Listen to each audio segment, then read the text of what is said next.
당신 때문에 우리 엄마 죽은 거나 다름없는데 15년 만에 나타나서 대체 뭘 어쩌겠다는 게야? 엄마가 죽기 전 마지막으로 불렀던 이름이 아저씨 이름이었어요. 국내 최고의 로펌 대표 변호사 강지훈. 모두가 부러워하는 성공, 돈, 명예. 그가 가진 모든 것은 완벽해 보였습니다. 하지만 15년간 애써 외면했던 과거가 비오는 묘지 위에서 그의 발목을 붙잡습니다. 성공을 위해 매정하게 버렸던 옛사랑, 윤서아. 그녀가 세상에 없다는 충격적인 소식.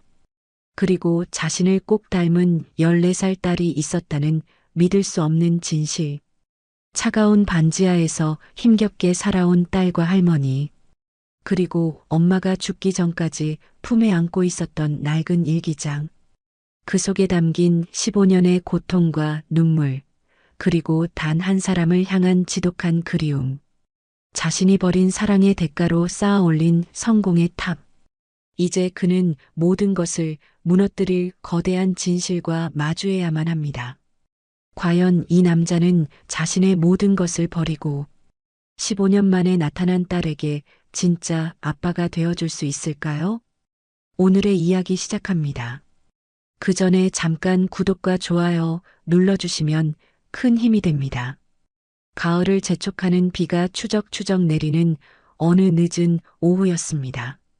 도시 외곽, 시간이 멈춘 듯 한적한 공원묘지에 검은 우산을 든 한 남자가 홀로 서 있었습니다. 최고급 원단으로 지은 정장은 빗물을 머금어 묵직했고 수백만 원을 호가하는 그의 구두는 이미 흙탕물에 젖어 엉망이 되어가고 있었지만 강지훈은 전혀 아랑곳하지 않았습니다. 그의 시선은 오직 저만치 앞에 보이는 작은 묘비 하나에 고정되어 있었습니다.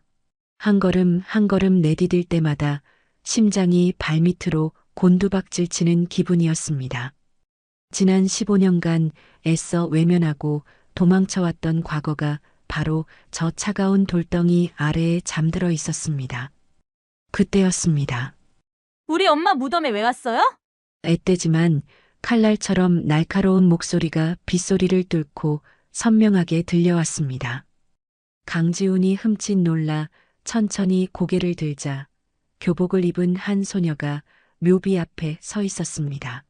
14살쯤으로 보이는 소녀는 온몸이 비에 흠뻑 젖은 채로 마치 작은 성벽처럼 두 팔을 벌려 묘비를 가로막고 있었습니다.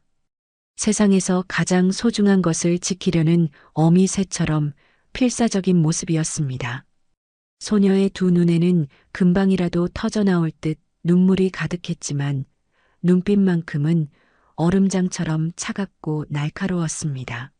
강지훈을 향한 그 눈빛에는 어린 나이가 감당하기 벅찬 분노와 깊이를 알 수 없는 슬픔이 뒤엉켜 있었습니다. 아저씨 누군데요? 우리 엄마 아세요? 소녀가 다시 물었습니다. 강지훈은 아무런 대답도 하지 못했습니다. 목구멍에 뜨거운 쇳덩이가 걸린 것처럼 입이 떨어지지 않았습니다. 그저 묘비에 새겨진 이름 석자를 바라볼 뿐이었습니다. 윤서아. 한때 강지훈의 세상 전부였고 그의 심장이었으며 그의 유일한 빛이었던 이름. 이제는 차가운 비석 위에서 날카로운 파편이 되어 강지훈의 가슴을 무참히 후벼 파고 있었습니다. 묘비 옆에는 지팡이에 메마른 몸을 의지한 노파가 힘겹게 서 있었습니다. 깊게 팬 주름 사이로 한과 원망이 가득한 얼굴. 할머니가 세월의 한이 서린 떨리는 목소리로 입을 열었습니다. 이제 와서 뭐 하러 왔어? 그 한마디는 보이지 않는 망치가 되어 강지훈의 어깨를 내리쳤습니다. 15년. 꿈에도 생각하지 못했습니다. 15년 만의 재회가 이토록 차갑고 아픈 모습으로 이루어질 줄은. 성공한 변호사 강지훈의 완벽했던 세상에 균열이 가기 시작한 것은 불과 며칠 전 먼지 쌓인 서랍 속에서 발견된 낡은 동창의 초대장 한 통에서부터였습니다. 모든 것이 완벽하다고 믿었던 강지훈의 삶은 사실 가장 중요한 것을 외면한 채 위태롭게 쌓아 올린 모래성에 불과했음을 깨닫는 데는 그리 오랜 시간이 걸리지 않았습니다. 강지훈은 그저 쏟아지는 비를 맞으며 자신을 노려보는 어린 딸과 원망 가득한 눈으로 자신을 보는 옛 연인의 어머니 앞에서 죄인처럼 고개를 숙일 수밖에 없었습니다. 시간을 며칠 전으로 돌려보겠습니다. 서울 강남의 초고층 빌딩. 국내 최대 로펌의 대표 변호사인 강지훈의 하루는 여느 때와 같이 완벽하게 흘러가고 있었습니다. 수백억 원대 소송 서류들이 책상 위에 산더미처럼 쌓여 있었고 비서는 쉴 틈 없이 다음 일정을 보고했습니다. 오후 2시에 대한그룹 최종 미팅 있으시고 4시에는 검찰 출신 선배님들과의 만찬이 예약되어 있습니다. 비서의 말을 듣던 강지훈은 손을 들어 제지했습니다. 책상 위 결제 서류 더미에서 처음 보는 봉투 하나를 발견한 것입니다. 화려한 금박 무늬가 새겨진 낯선 초대장이었습니다. 이게 뭡니까? 법대 동창회 초대장입니다. 매년 보내오는데 변호사님께서 한 번도 참석하지 않으셔서요. 강지훈은 초대장을 들어 올렸습니다. 20번째 동창회라는 문구가 눈에 들어왔습니다. 벌써 그렇게 되었나? 강지훈은 무심하게 초대장을 쓰레기통에 버리려다 잠시 손을 멈췄습니다. 15년. 졸업 후 단 한 번도 나가지 않았던 동창회. 이유는 단 하나였습니다. 그곳에 가면 분명히 듣게 될 이름이 있었기 때문입니다. 윤서아. 한때는 강지훈의 전부였지만 이제는 가슴속 가장 깊은 곳에 묻어야만 했던 이름. 그날 저녁 강지훈은 결국 동창회가 열리는 호텔로 향했습니다. 왜 그랬는지는 자신도 알 수 없었습니다. 그저 이번만큼은 가야만 할 것 같다는 강한 예감에 이끌렸습니다. 연회장에서 대학 시절 가장 친했던 친구 이준석을 만났습니다. 이준석은 강지훈을 보자마자 놀란 얼굴로 어깨를 두드렸습니다. 이 녀석 진짜 왔네. 혹시 서아 때문에 안 온 거였어? 그 이름을 듣는 순간 강지훈의 손이 멈췄습니다. 와인잔을 쥔 손이 미세하게 떨렸습니다. 이준석은 깊은 한숨을 쉬며 충격적인 말을 꺼냈습니다. 너 정말 모르는구나. 서아, 작년에 세상 떠났어. 순간 강지훈의 눈앞이 하얘졌습니다. 주변의 모든 소음이 사라지고 오직 이준석의 목소리만이 귓가에 맴돌았습니다. 대장암이었대. 그리고 서아한테 딸이 있었어. 14살짜리. 14살. 그 말에 강지훈의 심장이 멎는 것 같았습니다. 머릿속이 하얗게 비면서도 차가운 계산이 번개처럼 스쳤습니다. 15년 전, 자신과 헤어진 바로 그 직후. 그렇다면 강지훈은 떨리는 목소리로 간신히 물었습니다. 누구? 아이야? 아무도 몰라. 혼자 힘들게 키웠다고만 들었어. 강지훈은 더 이상 그 자리에 있을 수 없었습니다. 비틀거리며 연회장을 빠져나와 차가운 밤거리를 걸었습니다. 성공, 명예, 부, 자신이 이룬 모든 것이 한순간에 무너져 내리는 기분이었습니다. 15년 전 성공을 위해 사랑을 버렸던 자신의 비겁함이 칼날이 되어 심장을 찌르는 것만 같았습니다. 다시 현재의 공원묘지. 쏟아지는 빛 속에서 세 사람은 한동안 말이 없었습니다. 강지훈은 무릎이라도 꿇고 싶은 심정이었지만 차마 몸을 움직일 수조차 없었습니다. 소녀는 여전히 경계심 가득한 눈으로 강지훈을 똑바로 바라보고 있었습니다. 아저씨, 혹시 강지훈 변호사님 맞으세요? 소녀의 입에서 나온 이름에 강지훈은 깜짝 놀라 고개를 들었습니다. 어떻게 내 이름을? 소녀 강하늘은 말을 이었습니다. 엄마 일기장에서 봤어요. 강지훈이라는 이름. 엄마가 세상에서 가장 사랑했던 사람이라고 적혀 있었어요. 그때 뒤에 서 있던 외할머니 박영희 여사가 힘겹게 입을 열었습니다. 하늘아, 이 사람은 내 엄마를 버린 사람이야. 부모가 반대한다고, 집안이 맞지 않는다고 내 엄마를 매정하게 버렸어. 강하늘의 얼굴이 굳어졌습니다. 하지만 그 눈빛에는 분노보다 더 깊은 슬픔이 담겨 있었습니다. 그런데 왜 이제 와서요? 엄마는 이미 세상에 없는데. 강하늘의 목소리가 떨리기 시작했습니다. 강하늘은 묘비를 돌아보며 흐느꼈습니다. 우리 엄마가 얼마나 힘들게 살았는지 아세요? 매일 새벽같이 일어나서 밤늦게까지 일하면서도 저한테는 항상 웃어줬어요. 항상 웃어줬다고요. 강지우는 고개를 들 수 없었습니다. 딸의 울음소리가 빗소리와 뒤섞여 온 묘지에 울려 퍼졌습니다. 한참을 울던 강하늘이 문득 고개를 들고 강지훈에게 물었습니다. 아저씨, 혹시 제가 몇 살인지 아세요? 뜬금없는 질문에 강지훈이 당황하자 강하늘은 말을 이었습니다. 14살이에요. 2010년 3월생. 강지훈의 심장이 다시 빠르게 뛰기 시작했습니다. 2010년 3월, 자신과 윤서아가 헤어진 것이 2009년 여름이었으니 강하늘의 눈빛은 나이를 가늠할 수 없을 만큼 깊고 어른스러웠습니다. 아저씨가 알아야 할 것 같아서요. 더 이상 빗속에 서 있을 수 없다고 판단한 강지훈은 두 사람을 차에 태우겠다고 간청했습니다. 박영희 여사는 완강히 거절했지만 계속 기침하는 할머니가 걱정된 강하늘의 설득에 마지못해 차에 올랐습니다. 강지훈의 고급 외제차와 두 사람의 낡은 옷차림은 지독하게 어울리지 않았습니다. 내비게이션에 주소를 입력하고 도착한 곳은 낡은 다세대 주택이 빼곡히 들어선 동네의 반지하 집이었습니다. 곰팡이 냄새가 올라오는 어둡고 좁은 공간. 그곳이 자신의 딸이 살아온 현실이라는 사실에 강지훈은 숨이 막혀왔습니다. 강하늘과 박영희 여사의 집은 생각보다 깔끔하게 정돈되어 있었지만 가난의 흔적은 곳곳에 깊게 배어 있었습니다. 낡은 가구, 갈라진 벽지, 그리고 천장 한쪽에 퍼져나가는 검은 습기 자국. 하지만 벽 한쪽에는 윤서아와 강하늘이 환하게 웃고 있는 사진들이 가득했습니다. 가난 속에서도 서로를 의지하며 행복했던 시간의 증거였습니다. 박영희 여사가 기침하며 방으로 들어가자 강하늘은 주머니에서 낡고 해진 작은 수첩을 꺼내 강지훈에게 건넸습니다. 이거 엄마 일기장이에요. 돌아가시기 전에 저한테 주셨어요.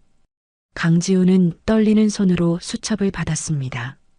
윤서아의 손글씨가 빼곡하게 적혀 있었습니다. 그는 첫 페이지를 펼쳤습니다. 2009년 7월 15일. 오늘 병원에 갔다. 임신 8주라고 한다. 지훈 씨에게 말해야 할까? 하지만 그는 이미 나를 떠났다. 그의 앞길을 막고 싶지 않다. 이 아이는 내가 혼자 키우겠다. 강지훈의 눈에서 뜨거운 눈물이 흘러내렸습니다. 다음 장을 넘겼습니다. 2010년 3월 20일. 딸을 낳았다. 하늘이라고 이름 지었다. 아빠 없이 태어났지만 이 아이는 내게 가장 큰 은혜다. 지훈 씨를 닮은 눈을 가진 아이를 보니 원망보다 감사한 마음이 더 크다. 강지훈은 더 이상 읽을 수 없었습니다. 수첩을 덮고 강하늘을 바라봤습니다. 이제야 선명하게 보였습니다. 강하늘의 눈매, 코의 모양, 특히 귀의 생김새가 자신과 똑같이 생겼다는 것을. 미안하다. 정말 정말 미안하다. 강지훈의 목소리는 갈라져 나왔습니다. 그는 주머니에서 지갑을 꺼냈습니다. 제가 도와드리겠습니다. 병원비며 생활비며 제가 전부 책임지겠습니다. 그 순간 방에서 나온 박영희 여사가 손을 내저었습니다. 필요 없소. 우리가 거지도 아니고 지금까지 당신 없이도 잘 살아왔소. 할머니. 강하늘이 할머니를 말렸습니다. 강지훈은 간절하게 말했습니다. 어머님, 이건 동정이 아닙니다. 제 딸을 위한 겁니다. 아버지로서 해야 할 당연한 책임입니다. 박영희 여사가 차갑게 비웃었습니다. 책임? 15년 동안 모른 척 하다가 이제 와서 무슨 책임? 차가운 대치 속에서 강하늘이 두 사람 사이에 섰습니다. 할머니, 엄마가 뭐라고 했는지 기억하세요? 모든 걸 용서하라고 했잖아요. 아저씨, 저희도 시간이 필요해요. 오늘은 그만 가주세요.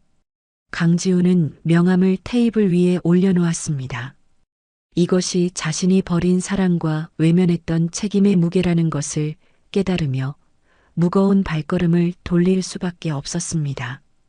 그날 밤 강지우는 집으로 돌아가는 길에 부모님 댁에 들렀습니다. 어머니가 반갑게 맞았지만 강지우는 단도직입적으로 말했습니다. 어머니, 저한테 딸이 있습니다. 어머니의 얼굴이 하얗게 굳어졌습니다. 그게 무슨 소리니? 윤서아가 낳은 제 딸입니다. 올해 14살이에요. 어머니는 그 자리에 주저앉았습니다. 아버지가 서재에서 나오자 강지우는 흔들림 없는 눈으로 아버지를 보았습니다. 한때는 하늘처럼 두려웠던 아버지였지만 이제는 그저 늙고 고집센 노인으로 보일 뿐이었습니다. 아버지, 저도 이제 아버지가 되었습니다. 늦었지만 제 딸, 제가 책임지겠습니다. 아버지의 얼굴이 붉어졌습니다. 그 여자가 감히 내 손주를 낳았다고. 그걸 왜 이제야? 어머니가 흐느끼며 말했습니다. 어떻게 이런 일이? 우리가 그렇게 뜯어 말렸는데. 강지훈의 목소리는 얼음장처럼 차가웠습니다. 서아 씨는 작년에 암으로 죽었습니다. 임신한 사실을 숨기고 혼자 딸을 낳아 키우다가요. 아버지와 어머니는 충격에 아무 말도 하지 못했습니다. 잠시 후 어머니가 간신히 입을 열었습니다. 그 아이 정말 내 아이가 맞는지 확인은 해봤니? 강지우는 어머니를 차갑게 바라봤습니다. 어머니, 그게 지금 중요합니까? 설령 제 아이가 아니더라도 서아 씨가 저 때문에 겪었을 고통을 생각하면 저는 평생 갚아도 모자랍니다. 강지우는 처음으로 부모님 앞에서 무너지는 모습을 보이지 않았습니다. 더 이상 부모님의 가치관에 휘둘리지 않겠다고, 오직 자신의 딸과 남은 가족을 위해 살겠다고 다짐했습니다. 일주일 뒤 윤서아의 첫 번째 기일이 되었습니다. 강지우는 윤서아가 좋아했던 프리지아 꽃을 한 아름 사들고 묘지로 향했습니다. 묘지 입구에서 강하늘과 박영희 여사를 만났습니다. 셋은 나란히 묘비 앞에 섰습니다. 강지훈이 무릎을 꿇고 흐느꼈습니다. 서아야, 내가 너무 늦었지. 미안해. 정말 미안해. 강하늘은 가져온 꽃을 묘비 앞에 놓으며 조용히 말했습니다. 엄마, 저 잘 지내고 있어요. 할머니도 건강하시고요. 그리고 엄마가 보고 싶어 하던 아빠도 찾았어요. 그 한마디에 강지훈의 눈에서 다시 눈물이 터져 나왔습니다. 강하늘이 처음으로 자신을 아빠라고 불러준 순간이었습니다. 비록 엄마에게 하는 말이었지만 그 말은 세상 그 어떤 인정보다 무겁고 따뜻하게 강지훈의 마음에 와 닿았습니다. 윤서아의 기일 이후 강지훈의 삶은 송두리째 바뀌기 시작했습니다. 그는 더 이상 과거의 성공에 연연하지 않았습니다. 돈과 명예가 얼마나 공허한 것인지, 자신이 놓쳐버린 시간과 사랑이 얼마나 소중한 것이었는지를 뼈저리게 깨달았기 때문입니다. 강지훈은 중대한 결심을 했습니다. 다음 날 그는 국내 최대 로펌에 사표를 냈습니다. 모두가 그의 결정을 만류했습니다. 보장된 성공과 부를 스스로 걷어차는 행동을 누구도 이해하지 못했습니다. 하지만 강지훈은 확고했습니다. 그는 강남의 화려한 사무실을 떠나 서민들이 사는 동네의 작은 건물 2층에 법률사무소를 열었습니다. 사무소의 이름은 윤서아 법률사무소였습니다. 아빠, 왜 엄마 이름으로 지었어요? 처음 간판을 본 강하늘이 놀라서 물었습니다. 강지훈은 딸의 머리를 쓰다듬으며 대답했습니다. 내 엄마를 영원히 기억하기 위해서야. 그리고 아빠가 다시는 길을 잃지 않기 위해서. 사무소를 연 첫날 한 젊은 여성이 아이의 손을 잡고 찾아왔습니다. 이혼한 전 남편에게 양육비를 받지 못해 생계가 막막하다는 안타까운 사연이었습니다. 그녀는 변호사 비용이 없어 소송을 포기하고 있었다고 했습니다. 강지훈은 망설임 없이 말했습니다. 제가 무료로 맡아드리겠습니다. 여성의 눈이 동그래졌습니다. 정말요? 하지만 어떻게? 강지훈은 씁쓸하게 미소 지으며 말했습니다. 제가 누군가에게 아주 큰 빚을 졌거든요. 평생을 갚아도 다 갚지 못할 빚입니다. 그날 저녁 사무실로 강하늘이 도시락을 들고 찾아왔습니다. 아빠, 저녁 드세요. 제가 처음으로 만들어 봤어요. 도시락 뚜껑을 열자 김이 모락모락 나는 된장찌개와 계란말이가 들어 있었습니다. 윤서아가 과거 자신에게 자주 싸주던 도시락과 똑같았습니다. 맛있네. 꼭 내 엄마 솜씨를 닮았구나. 엄마가 일기장에 레시피를 적어두셨더라고요. 아빠가 좋아하는 음식들이라고. 아빠와 딸은 작은 사무소에 마주 앉아 도시락을 나눠 먹었습니다. 창밖으로는 붉은 노을이 지고 있었습니다. 강지훈은 깨달았습니다. 진정한 행복은 높은 곳에 있는 것이 아니라 사랑하는 사람과 마주 앉아 따뜻한 밥을 나눠 먹는 이런 소박한 순간에 있다는 것을. 그는 돈과 명예를 버렸지만 그보다 훨씬 더 귀하고 값진 것을 얻었습니다. 늦었지만 이제야 제대로 된 삶을 살고 있는 것 같았습니다. 시간이 흘러 1년이 지났습니다. 강지훈과 강하늘 그리고 박영희 여사는 이제 어색함 없이 서로를 보듬는 진짜 가족이 되었습니다.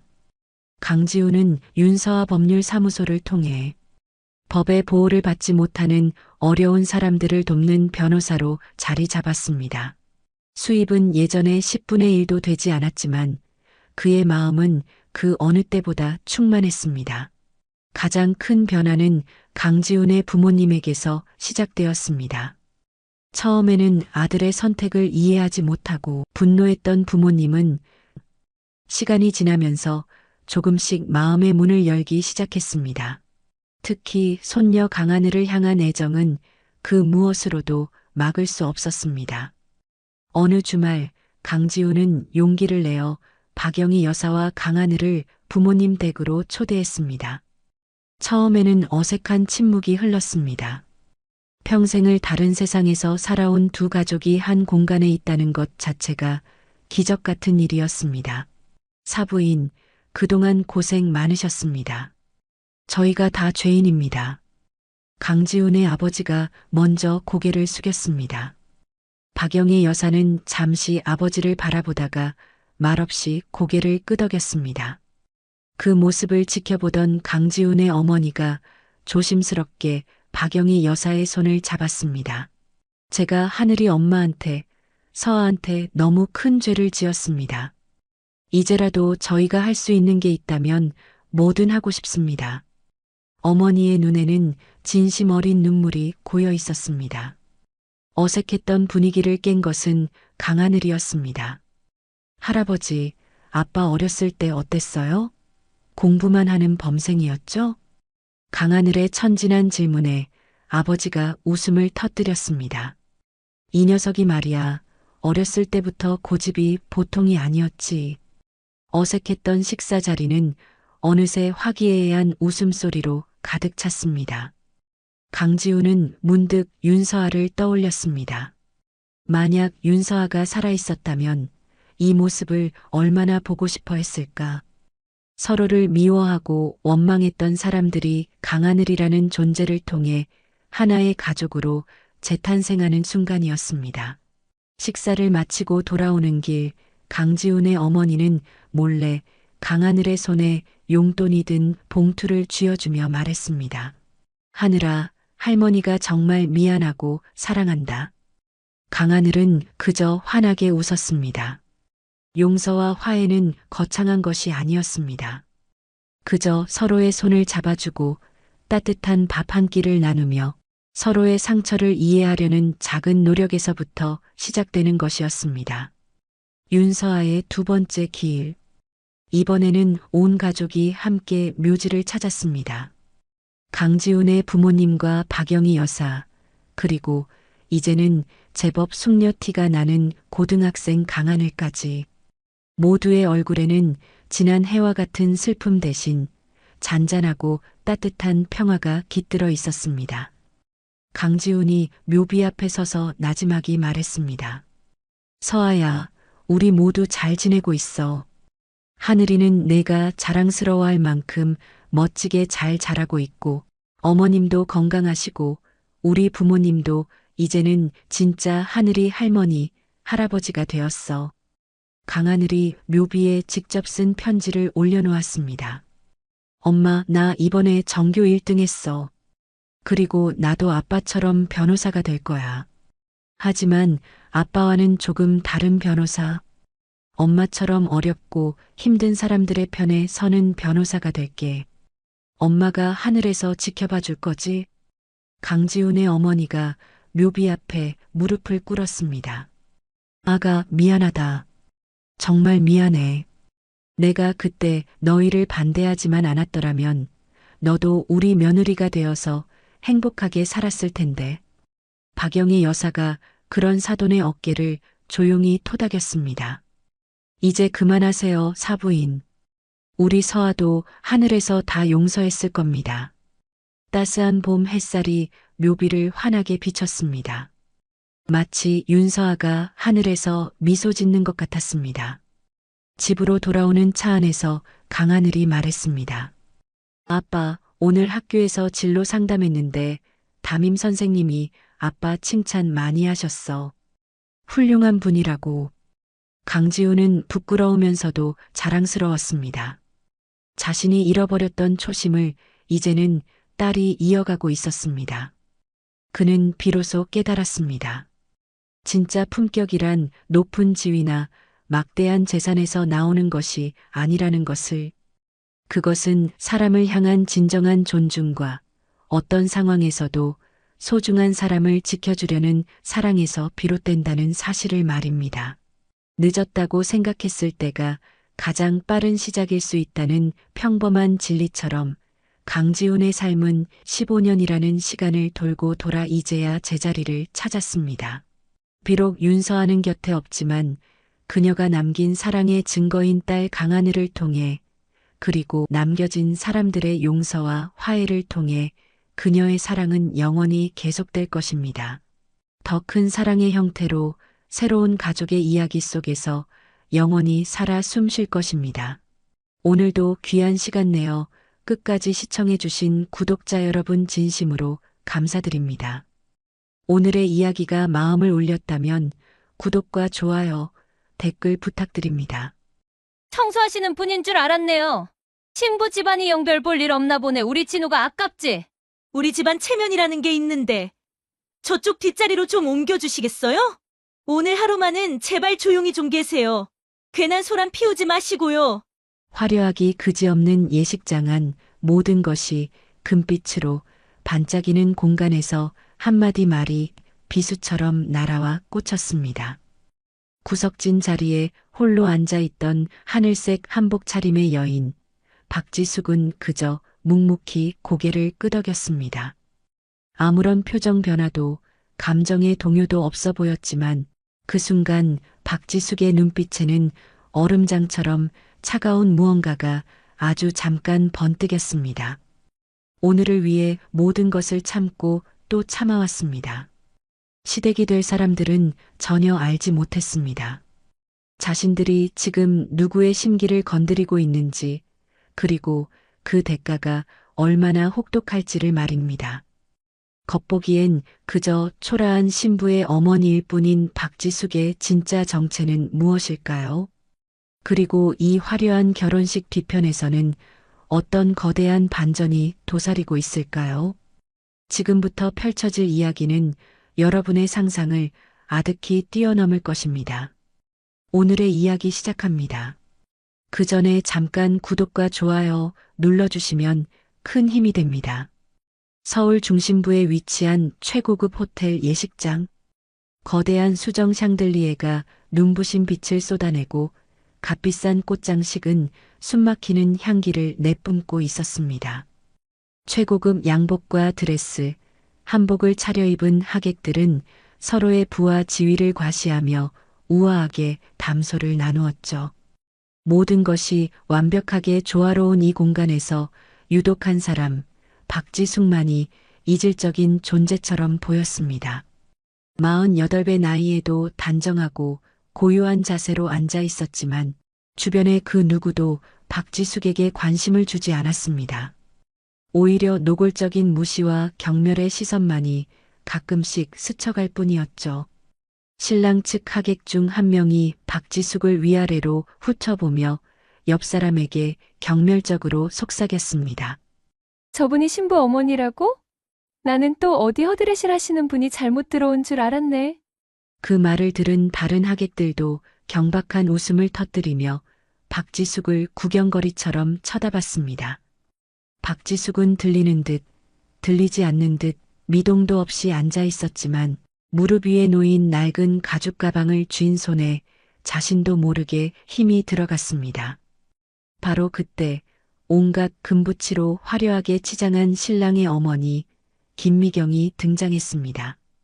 50 중반의 김미경은 목과 손목에 번쩍이는 보석들을 자랑하며 마치 예식의 주인인 양 위풍당당하게 걸어왔습니다. 김미경은 박지숙의 바로 앞에 서서 모든 사람이 들으라는 듯 큰 소리로 말했습니다. 차부인, 아무리 그래도 앞자리는 우리 집안 어른들이 앉으셔야지요. 체면이라는 게 있는데 저쪽 뒷자리로 좀 옮겨주시겠어요? 순간 모든 하객의 시선이 박지숙에게로 집중되었습니다. 어떤 이는 동정하는 눈빛을, 또 다른 이는 흥미로운 구경거리라도 생긴 듯한 시선을 보냈습니다. 박지숙은 한참 동안 아무 말 없이 김미경을 바라보다가 이내 조용히 고개를 끄덕였습니다. 알겠습니다. 박지숙의 목소리는 지극히 차분했지만 그 한마디에 예식장의 공기는 이상하리만치 무겁게 가라앉았습니다. 박지숙이 자리에서 일어나 뒷자리로 발걸음을 옮기자 호텔 직원까지 다가와 구석진 자리를 안내했습니다. 이쪽이 더 편하실 겁니다. 이제 하객들은 대놓고 수군거리기 시작했습니다. 신부 집안이 영별 볼 일 없나 보네. 우리 진우가 아깝지? 그러게 말이야.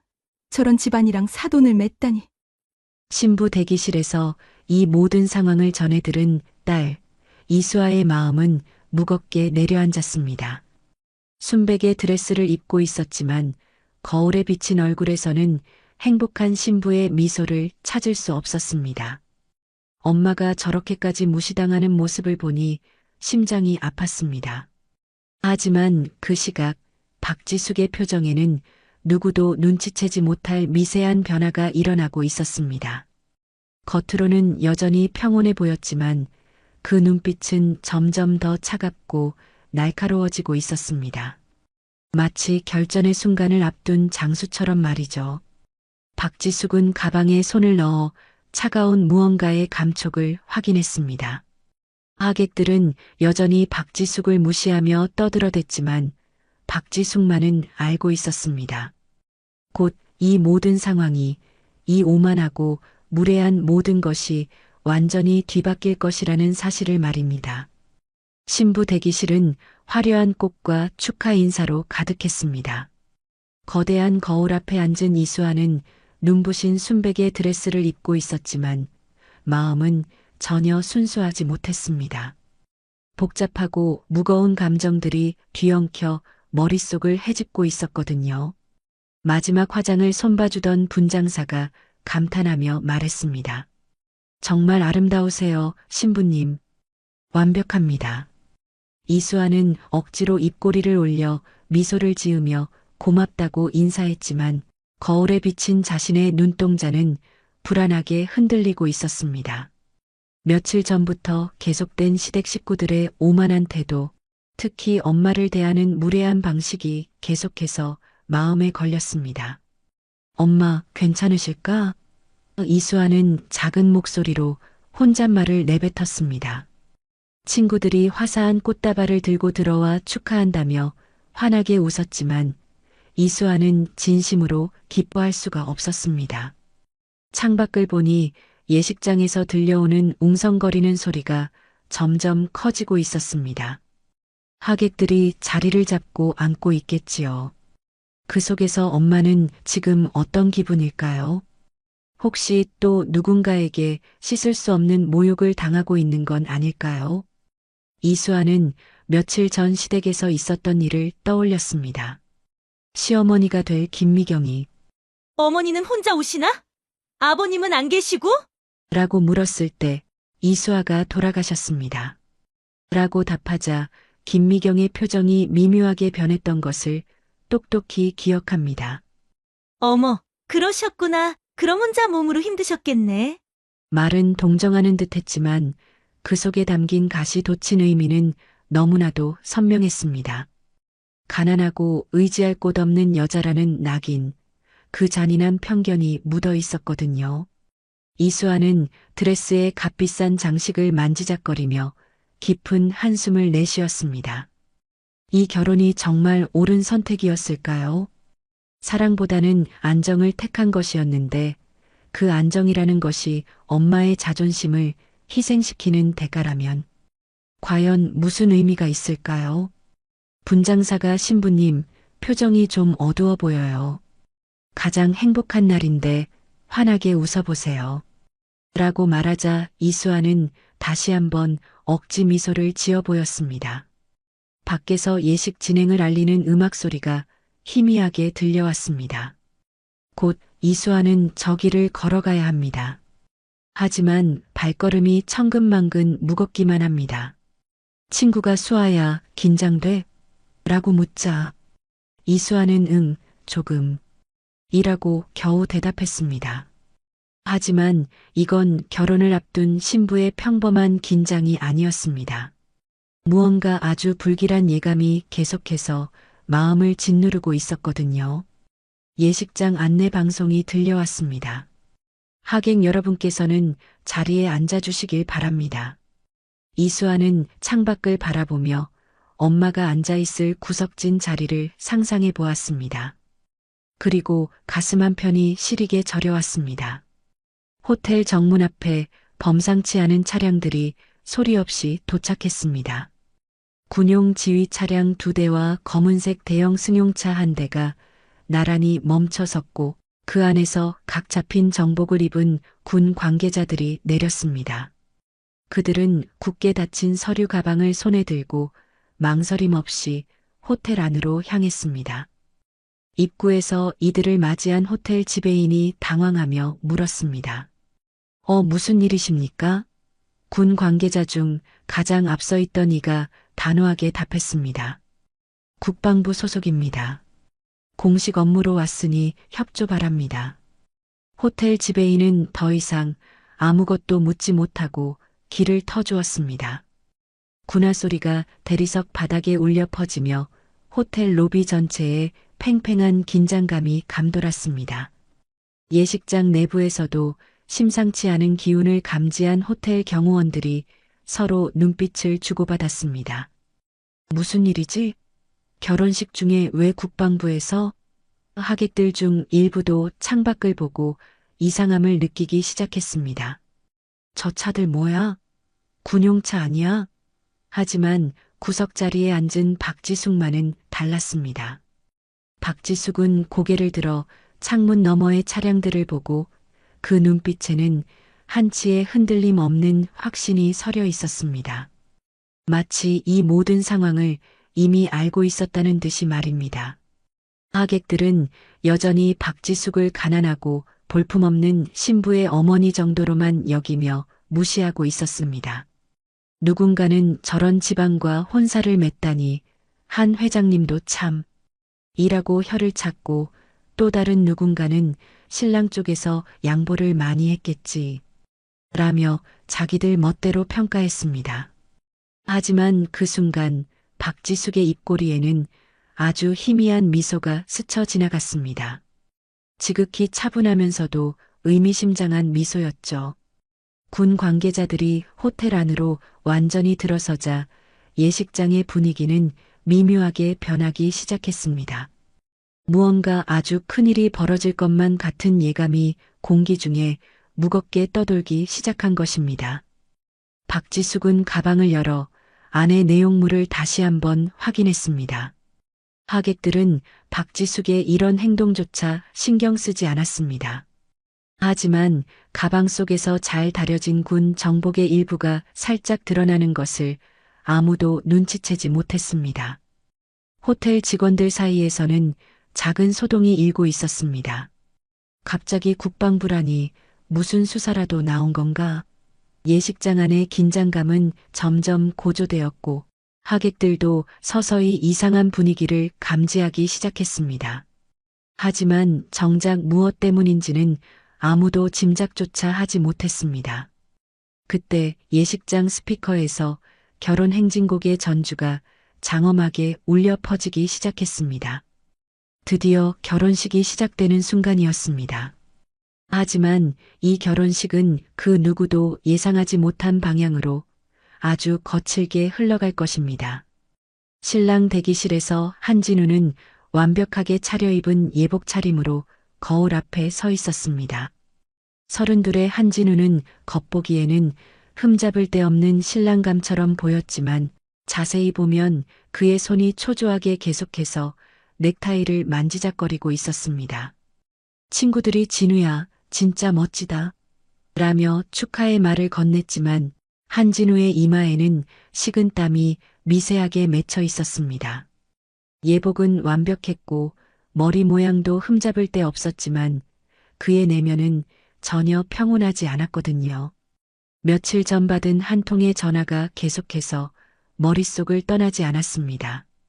한진우 씨, 병역 관련 기록을 누군가 열람했다는 정보가 있습니다. 그 말을 듣는 순간 한진우의 얼굴은 순간적으로 굳어졌었죠. 하지만 한진우는 억지로 웃으며 아무렇지 않은 척 대답했습니다. 무슨 소리야? 나는 법적으로 정당하게 면제받았어. 하지만 과연 그럴까요? 한진우는 스스로에게 몇 번이고 되물었습니다. 설마 들켰을까? 아니야, 그럴 리 없어. 워낙 오래전 일이고 증거도 다 없앴을 텐데. 친구가 긴장되냐? 결혼이라는 게 쉬운 일은 아니지. 라고 어깨를 두드리자 한진우는 억지로 웃으며 고개를 끄덕였습니다. 하지만 이것은 결혼을 앞둔 예비 신랑의 평범한 긴장과는 다른 종류의 것이었습니다. 물잔을 집어들려는데 손이 미세하게 떨렸습니다. 친구들은 긴장한 신랑이 귀엽다며 웃었지만 한진우만이 이 떨림의 진짜 이유를 알고 있었습니다. 사실 이수아와의 결혼은 순전히 사랑 때문만은 아니었습니다. 아버지 회사의 사업적 필요와 집안의 체면, 유지가 절반 이상을 차지했죠. 이수아가 조용하고 순종적인 성격이라는 점도 한진우에게는 매력적으로 다가왔습니다. 결혼 후에도 자신의 어두운 비밀을 캐묻지 않을 것 같았거든요. 그런데 며칠 전부터 상황이 이상하게 돌아가기 시작했습니다. 병역 기록 열람 이야기며 어디선가 자신을 은밀히 조사한다는 소문이며 밖에서 웅성거리는 소리가 들려왔습니다. 하객들이 자리를 잡는 소리겠지요. 그런데 왜인지 평소와는 다른 분위기였습니다. 무언가 소란스럽다고 할까요? 그때 멀리서 들려오는 군용차의 기계음. 한진우의 얼굴이 순간적으로 하얗게 질렸습니다. 설마 친구가 왜 그래? 얼굴이 왜 그렇게 하얘? 라고 묻자 한진우는 서둘러 아니야. 그냥 긴장돼서 그래. 라고 둘러댔습니다. 하지만 마음속 불안은 걷잡을 수 없이 커져만 갔습니다. 거울을 바라보며 스스로를 다독여 보았습니다. 괜찮아. 아무도 모를 거야. 이미 완벽하게 덮은 일이고, 그런데 문틈으로 보이는 복도에 낯선 그림자들이 스쳐 지나갔습니다. 군 장교들처럼 보이는 실루엣이었습니다. 한진우의 손떨림은 더욱 심해졌고 넥타이는 이미 여러 번 풀었다 매기를 반복한 상태였습니다. 사회자의 목소리가 들려왔습니다. 신랑께서는 입장 준비해 주십시오. 한진우는 마지막으로 거울을 바라보며 억지 미소를 지었습니다. 하지만 그 눈빛 속에는 도저히 감출 수 없는 공포가 가득했습니다. 드디어 결혼 행진곡이 울려 퍼지고 예식장의 모든 시선이 뒤쪽 문에 집중되었습니다. 신부 이수아가 순백의 드레스를 입고 천천히 걸어오기 시작했습니다. 이수아의 얼굴에는 억지로 지어낸 미소가 떠 있었지만 예식장을 둘러보다가 구석자리에 앉은 엄마와 눈이 마주치는 순간 그 미소가 위태롭게 흔들렸습니다. 박지숙은 딸을 바라보며 조용히 고개를 끄덕여 주었지만 이수아의 눈가에는 어느새 눈물이 맺혀 있었습니다. 하객들은 모두 아름다운 신부의 모습에 넋을 잃고 있었지만 박지숙만은 전혀 다른 행동을 하고 있었습니다. 박지숙은 조용히 가방을 열어 그 안에서 잘 다려진 군 정복 상의를 꺼내 무릎 위에 올려두었습니다. 주변의 하객 몇몇이 이상한 눈빛으로 박지숙을 바라보았습니다. 저분이 지금 뭘 하시는 거지? 저게 대체 뭐야? 하지만 대부분은 신부에게 집중하느라 박지숙의 기이한 행동을 놓치고 있었습니다. 김미경이 이 광경을 보고 황급히 박지숙에게 다가왔습니다. 그리고 들릴 듯 말 듯 작은 목소리로 경고했습니다. 사부인, 오늘 하루만은 제발 조용히 좀 계세요. 괜한 소란 피우지 마시고요. 박지숙은 김미경을 올려다보며 지극히 차분하게 대답했습니다. 네, 알겠습니다. 조용히 있겠습니다. 하지만 박지숙의 손끝은 이미 군 정복의 단추를 하나씩 아주 천천히 잠그기 시작하고 있었습니다. 첫 번째 단추, 그리고 두 번째 단추. 매우 조용하지만 더없이 확고한 움직임이었죠. 이수아는 엄마의 이런 행동을 전혀 눈치채지 못한 채 주례단 앞으로 계속 걸어갔습니다. 신랑 한진우가 이수아를 맞이하기 위해 나섰고 하객들은 박수를 치며 두 사람을 축하했습니다. 하지만 예식장의 공기는 점점 무겁게 가라앉고 있었습니다. 박지숙 주변의 하객들이 마침내 박지숙의 변화를 뚜렷하게 감지하기 시작했거든요. 저분 군복을 입고 계시는 거 아니야? 신부 어머니가 왜 갑자기 군복을? 속삭임이 조금씩 하지만 걷잡을 수 없이 퍼져나가기 시작했습니다. 하지만 아직은 그 누구도 상황을 제대로 파악하지 못했죠. 박지숙은 정복 단추를 모두 채우고 이제 정복 어깨에 달린 계급장을 매만지기 시작했습니다. 그 계급장에는 밤하늘의 별처럼 선명한 두 개의 별이 박혀 있었습니다. 바로 그때 예식장 뒤편 문이 소리 없이 열리고 국방부 장교들이 하나둘씩 들어오기 시작했습니다. 그들은 벽 쪽으로 조용히 서서 말없이 상황을 지켜보았습니다. 눈치 빠른 하객들이 이상함을 느끼기 시작했습니다. 저분들은 누구지? 왜 군인들이 결혼식에 온 거야? 주례자가 사랑은 두 사람을 하나로 만드는 이라며 주례사를 낭독하고 있었지만 예식장의 분위기는 이미 예사롭지 않게 변해가고 있었습니다. 박지숙은 마지막으로 군모를 바로잡으며 완벽한 군복 차림을 갖추었습니다.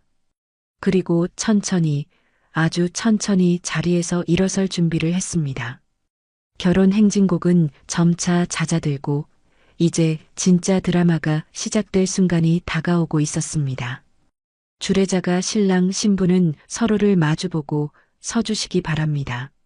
라고 말하는 바로 그 순간 예식장 뒤편에서 박지숙이 천천히 일어섰습니다. 완벽한 군 정복 차림의 박지숙이 주례단을 향해 걸어가기 시작하자 하객들의 웅성거림이 파도처럼 커졌습니다. 저분이 정말 신부 어머니 맞아? 어깨에 저거 별 2개잖아. 장군 아니야? 충격과 혼란이 예식장 전체를 순식간에 휩쓸기 시작했습니다. 방금 전까지 청소부 취급을 받으며 무시당하던 가난한 신부의 어머니가 갑자기 별 2개를 단 고위 장성의 모습으로 나타난 것입니다. 박지숙은 한치의 흐트러짐 없는 당당한 걸음으로 주례단 앞으로 걸어가 주례자에게 정중히 말했습니다. 죄송합니다만 잠시 마이크를 빌릴 수 있겠습니까? 주례자는 당황한 얼굴로 마이크를 건넸습니다. 예식장 전체가 숨을 죽이고 박지숙을 바라보았습니다. 박지숙은 마이크를 받아들고 예식장 전체를 천천히 둘러본 후 명확하고 단호한 목소리로 말했습니다. 안녕하십니까? 저는 국방부 수도방위 사령부 사령관 소장 박지숙입니다. 예식장이 물을 끼얹은 듯 완전히 조용해졌습니다. 방금까지 박지숙을 비웃고 무시하던 사람들의 얼굴이 하얗게 질려갔습니다. 박지숙은 가방에서 서류 뭉치를 꺼내 들었습니다. 오늘 이 자리에서 저는 몇 가지 진실을 밝히고자 합니다. 신랑 한진우 씨의 병역 면제 과정에 있었던 불법 조작 사건과 관련해서 말입니다. 한진우의 얼굴이 순간적으로 잿빛으로 변했습니다. 아버지인 한태성 회장이 벌떡 일어나며 소리쳤습니다. 지금 무슨 소리를 하는 거요? 내 아들은 정당하게 면제받았소. 하지만 박지숙은 조금도 흔들리지 않고 서류를 펼쳐 읽기 시작했습니다. 2019년 병무청 관계자에게 금품을 전달하여 병역 신체 검사 결과를 조작한 혐의, 방산업체와의 부당한 유착을 통해 각종 특혜를 수수한 혐의. 하객들이 경악하며 웅성거리기 시작했습니다. 충격적인 내용들이 하나둘씩 폭로되자 화려했던 예식장의 분위기는 완전히 뒤바뀌었습니다. 바로 그때 예식장 문이 활짝 열리고 헌병들이 줄지어 들어왔습니다. 국방부 장교들도 함께 입장하며 공식적인 수사 분위기를 조성했습니다. 이수아는 이 모든 상황을 망연자실하게 바라보다가 갑자기 모든 것을 깨달았습니다. 엄마가 왜 그렇게 차분했는지, 왜 그 모든 모욕을 묵묵히 견뎌냈는지 이제야 알 것 같았습니다. 김미경은 그 자리에 무릎을 꿇고 울며 박지숙에게 애원했습니다. 죄송합니다, 사령관님. 몰랐습니다. 정말 몰랐습니다. 하지만 박지숙의 표정은 단호했습니다. 몰랐다는 것은 변명이 될 수 없습니다. 저는 공직자로서 그리고 한 사람의 어머니로서 마땅히 해야 할 일을 했을 뿐입니다. 한진우는 이제 완전히 무너져 내렸습니다. 완벽해 보이던 신랑의 모습은 온데간데였고 떨리는 목소리로 중얼거렸습니다. 이럴 리가 없어. 한태성 회장은 여전히 이건 음모야. 우리를 함정에 빠뜨리려는 음모라고 외쳤지만 그의 목소리에는 이미 절망이 가득 배어 있었습니다. 예식장 밖에서는 기자들이 구름처럼 몰려들기 시작했습니다. 어디서 소식을 들었는지 수많은 카메라 플래시가 쉴 새 없이 터졌습니다. 화려한 결혼식은 순식간에 거대한 비리 폭로의 현장으로 변해버린 것이죠. 하객들은 충격과 당황 속에서 서로의 얼굴만 쳐다볼 뿐이었습니다.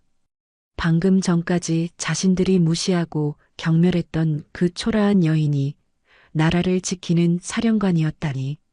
그 누구도 상상하지 못했던 경악스러운 반전이었습니다. 헌병들이 한태성 회장과 한진우를 향해 다가가자 예식장의 분위기는 완전히 일변했습니다. 화려했던 결혼식장은 순식간에 엄숙한 수사 현장으로 바뀌었습니다. 김미경은 바닥에 주저앉아 흐느끼며 박지숙에게 용서를 빌었습니다. 사령관님, 정말 죄송합니다. 제가 눈이 멀어서 정말 몰라서 그랬습니다. 하지만 박지숙의 목소리는 여전히 차분하고 단호했습니다. 모른다는 것이 다른 사람의 인격을 모독할 이유는 되지 않습니다. 한태성 회장이 마지막 발악을 했습니다. 이건 음모다. 내 아들을, 우리 가문을 무너뜨리려는 함정이라고. 하지만 그의 목소리는 점점 작아졌고 얼굴에는 짙은 절망이 드리워졌습니다. 한진우는 이제 완전히 넋이 나간 상태였습니다. 자신의 추악한 비밀이 만천하에 드러나자 더 이상 변명할 여지조차 없어진 것입니다. 이럴 리가 없어. 모든 게 완벽했는데. 완벽했다고. 그때 이수아가 떨리는 손으로 마이크를 집어들었습니다. 예식장 전체의 시선이 이수아에게 집중되자 이수아는 힘겹지만 단호한 목소리로 선언했습니다. 이 결혼 저는 원하지 않습니다. 하객들이 숨을 죽였습니다. 신부가 직접 결혼을 거부하는 전대미문의 상황이 벌어진 것이죠.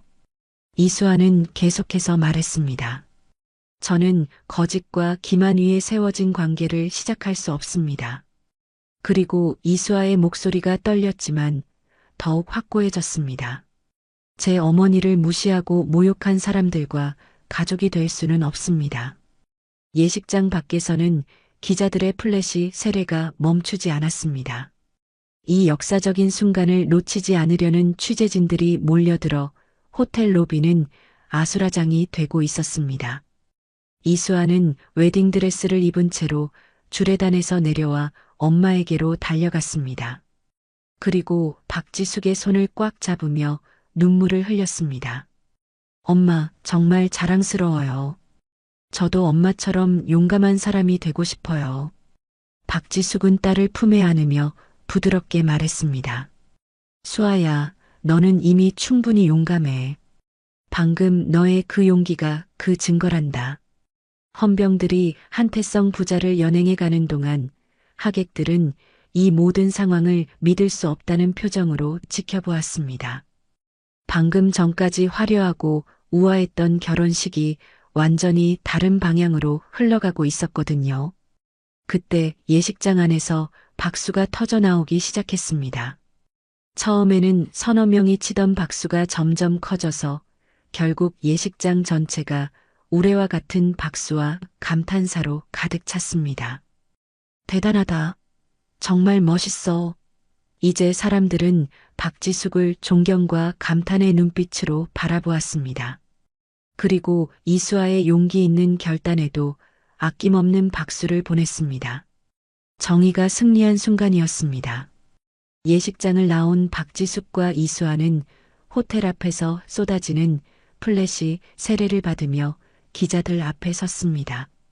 이수아는 여전히 눈부신 웨딩드레스를 입고 있었지만 그 표정에는 더 이상 불안이나 주저함이 없었습니다. 기자들이 앞다투어 질문을 쏟아냈습니다. 사령관님, 오늘 폭로를 결심하게 된 특별한 계기가 있으셨습니까? 박지숙은 차분하게 대답했습니다. 저는 공직자로서 마땅히 해야 할 일을 했을 뿐입니다. 개인적인 모욕이나 감정 때문이 아닙니다. 다만 정의는 반드시 실현되어야 한다고 믿었습니다. 또 다른 기자가 이수아에게 물었습니다. 결혼을 포기한 심정이 어떠신가요? 이수아는 엄마 옆에 당당히 서서 대답했습니다. 후회하지 않습니다. 제 어머니가 자랑스럽고 저 또한 어머니처럼 올바른 길을 걸어가고 싶습니다. 하객들도 호텔에서 나와 이 광경을 지켜보았습니다. 이제 그들의 눈빛에는 존경과 감탄만이 가득했습니다. 방금까지 무시했던 그 여인이 이렇게 대단한 사람이었다니. 자신들의 편협했던 시선과 편견을 부끄러워하며 고개를 숙이는 이들도 있었습니다. 짧은 기자회견이 끝난 후 모녀는 조용히 호텔을 떠났습니다. 이수아는 웨딩드레스 치맛자락을 손에 들고 엄마와 함께 걸으며 말했습니다. 엄마, 저 정말 몰랐어요. 엄마가 이렇게 대단한 분이라는 걸. 박지숙은 딸의 어깨에 손을 올리며 미소 지었습니다. 수아야, 직책이 사람의 품격을 만드는 게 아니란다. 사람이 그 자리를 빛내는 거지.